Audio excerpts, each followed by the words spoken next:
بسم اللہ الرحمن الرحیم۔ السلام علیکم یا قتیل الابرات، یہ وہ جملہ ہے جو مولا حسین علیہ السلام کے حرم کے دروازے پہ لکھا ہوا ہے۔ اس کا مطلب بنتا ہے اگر اپنی اردو زبان میں ہم ترجمہ کریں کہ اے آنسوؤں کے مقتول، آپ پر ہمارا سلام ہو۔ اور مولا حسین علیہ السلام کی حدیث ہے، انا قتیل الابرات لا یذکرنی مومن الا استبر، کہ میں آنسوؤں کا مقتول ہوں، مومن جب مجھے یاد کرے گا روئے گا۔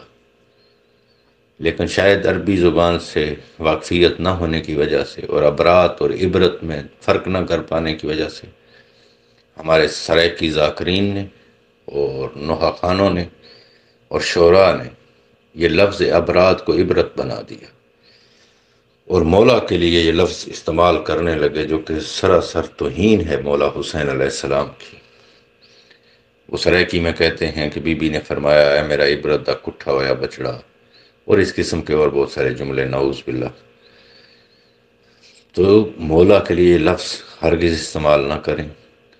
نشان عبرت فرعون بنا ہے، نشان عبرت نمرود بنا ہے، نشان عبرت یزید اور اس کے حواری بنے ہیں، اور آپ یہی لفظ مولا کے لیے استعمال کر رہے ہیں۔ مولا قتیل الابرات ہیں، نہ کہ قتیل عبرت ہیں، نعوذ باللہ۔ تو جن مومنین کو تو پتہ ہے ان کو پتہ ہے، جن کو نہیں پتہ پلیز یہ میرا میسج ان تک ضرور پہنچائیے، آپ جہاں تک پہنچا سکتے ہیں، چاہے یہ سنوا کے یا خود آپ کسی کو سمجھا سکتے ہیں تو سمجھا دیں کہ یہ لفظ مولا کے لیے استعمال نہ کریں۔